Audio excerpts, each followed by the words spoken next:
Olá para você, meu querido irmão, minha querida irmã, que nos acompanha através do Portal A12 e também das redes sociais dos missionários redentoristas. É uma alegria poder chegar até você e partilhar um pouco a respeito da nossa vida e da nossa missão. Entre os dias 22 e 25 de maio, nós, missionários redentoristas das unidades de São Paulo, Rio de Janeiro e da Bahia, estivemos reunidos no Seminário Santo Afonso, em Aparecida, em uma grande assembleia em vista dos novos passos acerca da nova província redentorista a ser erigida aqui no Brasil. E hoje nós temos a alegria de receber Padre Marlos Aurélio da Silva, ele que é o superior provincial dos missionários redentoristas daqui da província de São Paulo, que irá partilhar conosco um pouco a respeito da Assembleia e sobre os novos rumos acerca desse processo de reestruturação e reconfiguração da nossa congregação. Padre Marlos, seja muito bem-vindo. É uma alegria poder receber o senhor aqui para partilhar um pouco sobre a nossa vida e sobre a nossa missão. Obrigado, irmão Orlando. Uma alegria também poder trazer algumas notícias, informações a respeito desse processo que estamos vivendo. E a todos aqueles que acompanham a nossa vida, a nossa missão redentorista pelas mídias sociais. Para o início da nossa partilha, a grande assembleia que nós realizamos nesses últimos dias, ela foi norteada por 3 palavras, pela palavra memória, fraternidade e esperança. E por meio dessas palavras, qual que é a avaliação que o senhor faz acerca deste importante momento para a nossa futura província? Então, essa assembleia já era aguardada há muito tempo, Mesmo antes da pandemia, já havia um cronograma pensado de realizar essa assembleia. Mas aí veio a pandemia, isso nos desconcertou e impossibilitou. Mas com esse sentimento sempre de que precisaríamos realizar um encontro que fosse presencial de todos os representantes, ao menos das nossas comunidades, que formarão a nova província. E graças a Deus agora, então, nesses dias foi possível que isso acontecesse.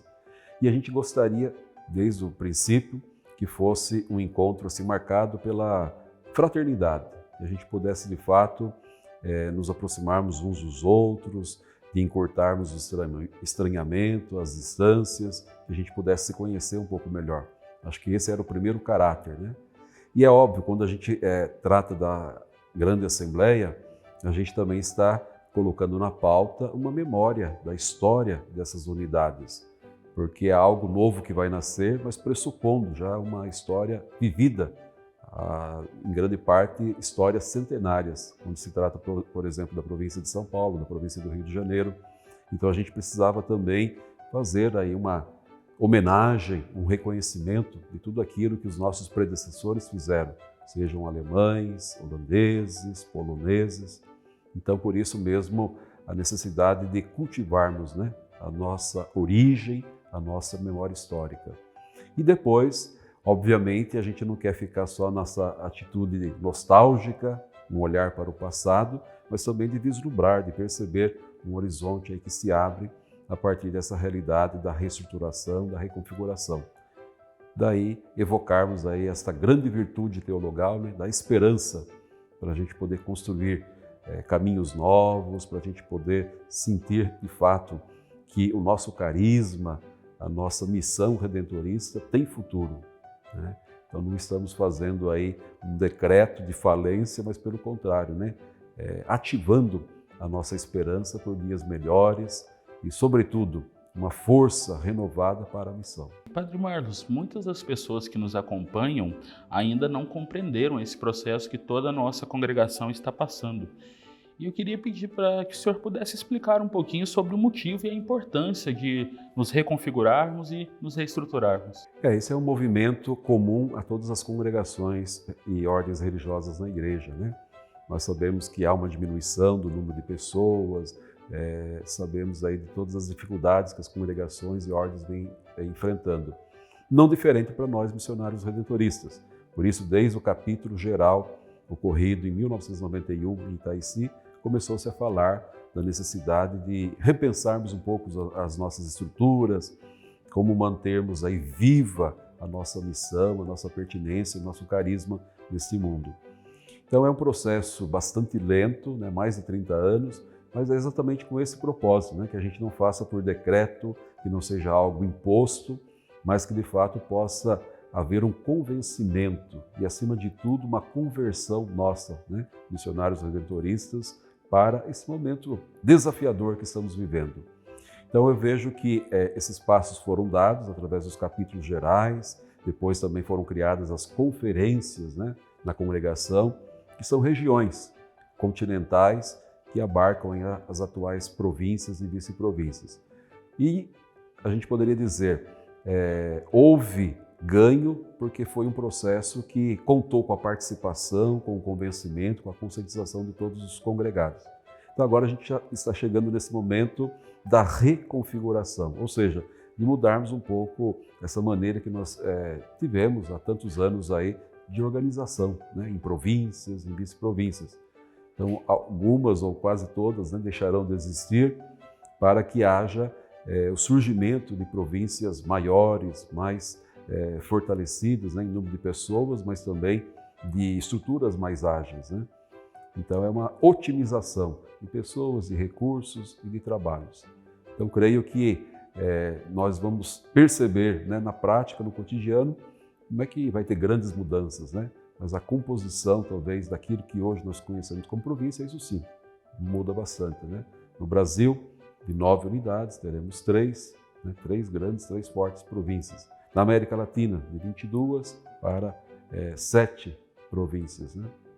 Então, acho que tudo isso muda um pouco a maneira de percebermos aí a nossa organização. Agora, o grande objetivo de tudo isso, e não é só um slogan, né, mas é a ideia iluminadora, a ideia inspiradora disso, é que a reestruturação, a reconfiguração para a missão. É isso que tem que estar muito presente no nosso norte. É a missão que precisa ser renovada, é a missão que precisa acontecer com mais dinamismo, com mais força ainda. Enquanto missionários que somos, um aspecto muito interessante que nós devemos levar em conta é que nós estamos vivenciando um ano vocacional. E dentro desse contexto, quais são os benefícios que o senhor enxerga acerca disso dentro do processo de reconfiguração e principalmente para as vocações da nossa congregação? Eu acho que vivemos sempre em sintonia, em comunhão com aquilo que a igreja no Brasil realiza, né?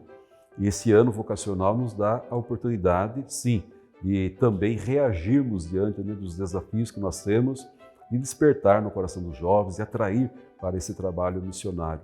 Então penso que para cada uma dessas novas unidades que surgirão nesse ano, compondo aí as novas províncias, a prioridade, uma das grandes prioridades será essa do trabalho vocacional, né? Da formação dos futuros missionários. Uma instituição que não aposta, não investe em novos membros, ela desaparece, né? Ela deixa de existir. Então, por isso mesmo que uma das prioridades para todas essas novas unidades certamente vai ser esse trabalho vocacional. E imagino que a grande força de atração que nós vamos ter para os jovens é demonstrando aí o nosso dinamismo, a nossa vitalidade missionária. É isso que atrai os jovens, né? Então não são apenas ideais ou ideias ou slogans, mas é a demonstração do nosso trabalho, da vivência do nosso carisma missionário, porque nós não vamos estar restritos simplesmente à realidade do Brasil, mas, por exemplo, a nossa nova província, né? Temos uma missão no Suriname. Então a gente se perceber também como missionários adjentes, aqueles que saem, né, das suas terras para levar a mensagem do Evangelho, anunciar a Boa Nova. Eu vejo que será, sobretudo, na revitalização do trabalho missionário que a gente vai ter a grande força de atrair, despertar novas vocações. E precisamos muito que os jovens também tenham um coração generoso, sejam pessoas proativas, né, para que o reino aconteça no nosso meio. E há muito, muito, muito a ser feito, né, pelo reino, há muito de potencial para a vida missionária redentorista. Haja vista aí quantas formas de trabalho nós temos, né? Santuário Nacional e também o trabalho das Santas Missões, o trabalho nos meios de comunicação, o trabalho no magistério, nas grandes periferias das cidades. Então há um campo imenso para a gente poder expressar a nossa solidariedade, o nosso desejo de ver o reino crescendo e se fortalecendo no nosso meio. E um fato muito interessante também é que no último dia da nossa Assembleia foi escolhido o nome para a nossa nova unidade, que por graça de Deus irá se chamar Província Nossa Senhora Aparecida. E eu queria pedir para o senhor partilhar um pouco sobre qual que é o sentimento ao saber que a nova província a ser erigida irá levar o nome da Rainha e Padroeira do Brasil. E qual que é a principal mensagem que nós podemos tirar a partir desse fato para a nossa vida e para a nossa missão? Nós tomamos uma decisão de que a escolha do nome não seria uma das primeiras coisas, né? Deixaríamos para o final desse processo, e foi isso de fato que aconteceu. E, sobretudo, ouvindo, deixando que os confrades também pudessem participar, de modo que, na presença de quase 190 confrades, né, eram 182 votantes, nós pudemos fazer essa escolha. Não é muito surpresa, né, que seria Nossa Senhora Aparecida, porque de fato ela aparecia já como indicação pelas comunidades em 2 unidades, na Bahia e em São Paulo. Mas eu acho que é uma confirmação, né, expressiva, massiva, daquilo que todos nós reconhecemos nessa grande padroeira do Brasil e agora também padroeira da nossa nova província. Por tudo aquilo que o Santuário Nacional representa, os meios de comunicação representam no Brasil, como trabalho redentorista. Há muitos confrades, né, de outras unidades que até hoje, para que o povo os reconheça e saiba de onde são, dizem, né, somos missionários lá de Aparecida. Então é uma marca forte, é um endereço, né, muito conhecido e apreciado por todos. E vejo que ter Nossa Senhora Aparecida como uma padroeira, como a nossa mãe provincial dessa nova província, é querer se inspirar, sobretudo, no seu estilo, no seu modo de vida, né? Maria é a grande missionária, Maria é a mulher da palavra, Maria é a grande servidora de Deus. Então isso também deve nos inspirar, nós que estamos querendo aí compor, né, uma província com pujança, com força, com vitalidade, para continuar o trabalho missionário. Eu acho que só temos a ganhar, né? Sabemos aí o quanto ao longo da nossa história como província de São Paulo, mais de 125 anos, Nossa Senhora nos abençoou, nos protegeu. Através dela, quantas pessoas chegaram ao coração de Jesus, e isso vai continuar acontecendo. Então ela é de fato a grande estrela aí da evangelização e vai continuar também nos norteando nesses novos passos que daremos enquanto nova província. E agora, tendo finalizado já essa grande assembleia, quais que são os próximos passos acerca da ereção definitiva da nova província?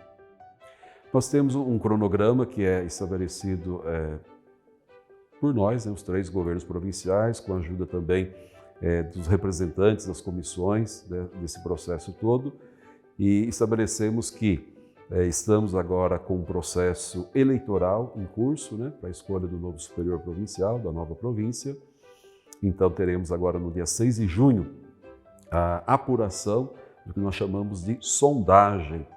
Então todas as unidades estão fazendo, né, esta eleição, essa votação, é uma indicação de 5 nomes, para que a gente possa suscitar, escolher possíveis candidatos aí a essa missão, a essa função do governo provincial, de superior provincial. E depois, na sequência, 15 dias depois, acontece o que nós chamamos de prévia eleitoral, que daí é uma forma também de ir afunilando, de certo modo, restringindo um pouco mais, né, o número de candidatos. Então, desses 5 serão eleitos, então, 3 de cada unidade.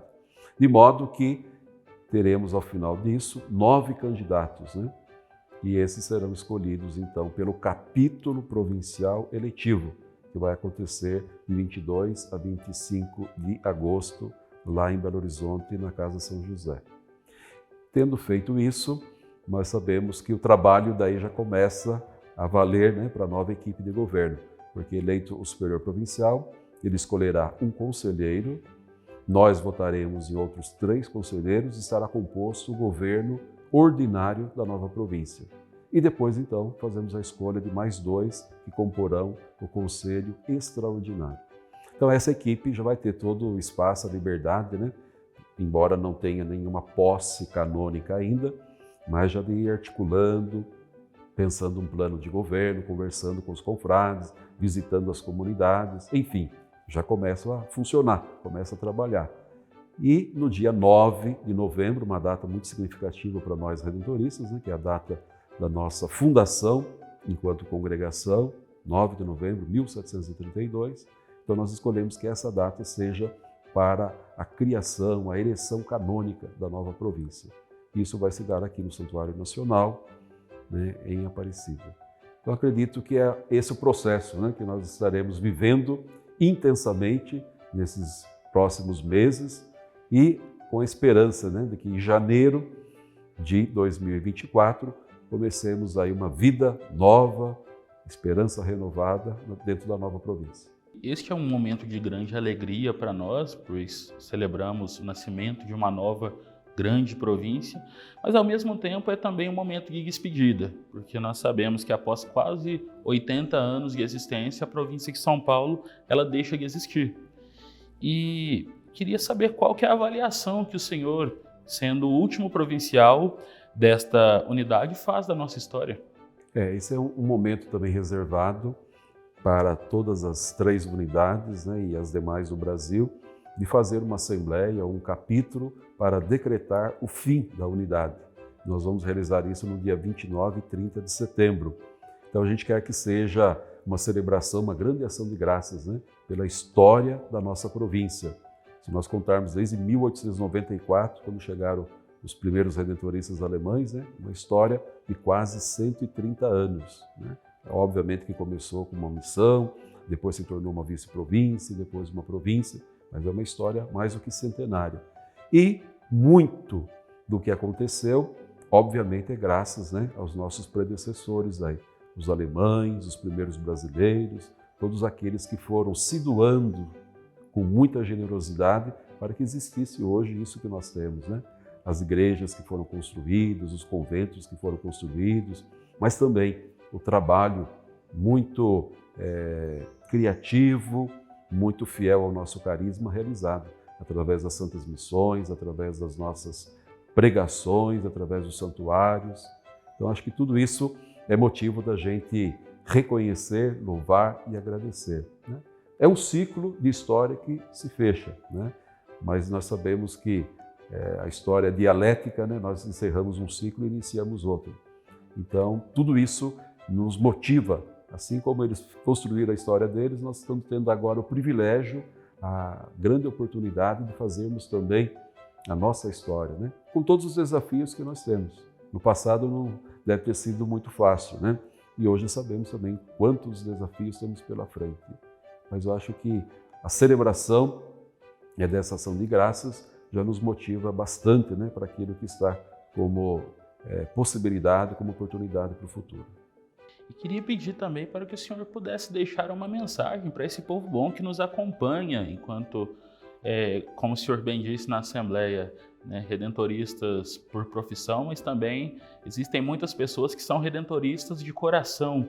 Então, para esse povo bom que gosta de nós missionários redentoristas, que nos acompanha em nossa vida, em nossa missão, queria pedir para que o senhor pudesse deixar uma mensagem para esse povo.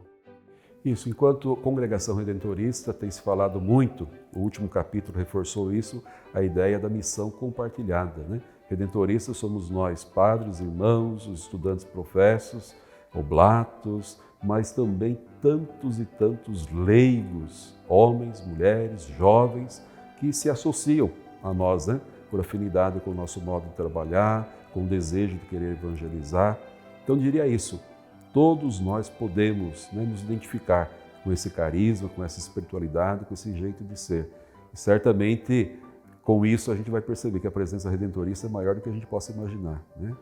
Então, a todos vocês que comungam do nosso ideal, que estão sempre em sintonia conosco, que aprendem conosco, né, e nos ensinam também, então que estejamos aí cada vez mais marcados por este ideal, que estejamos aí bastante alimentados, né, na nossa esperança desse tempo novo que vai chegando. Sobretudo com esse intuito, né, de tornarmos o nosso mundo melhor e ajudarmos a que as pessoas também façam experiência, né, do amor de Deus em suas vidas, percebam a proximidade desse Redentor que nos chama, que nos envia em missão. Que Deus abençoe a todos nós. E assim vamos seguindo, caminhando, dando passos cada vez mais qualitativos rumo a esse grande processo tão importante para a nossa congregação, para a nossa vida religiosa e missionária. Padre Marlos, muito obrigado pela atenção conosco, muito obrigado pela excelente partilha acerca desse processo que a Mãe Aparecida, nossa Madre Provincial, possa continuar sempre intercedendo por nós, pela nossa vida e pela nossa missão. E agradecemos também a você que nos acompanha. Continue ligadinho conosco, conectado em nossos conteúdos através das redes sociais dos missionários redentoristas, do Portal A12, também de toda a rede Aparecida de comunicação, para ficar cada vez mais ligadinho, acompanhando o nosso processo através dos nossos conteúdos e também com as suas orações, para que possamos estar sempre cada vez mais conectados pela fé. A você o nosso abraço. Fique com Deus.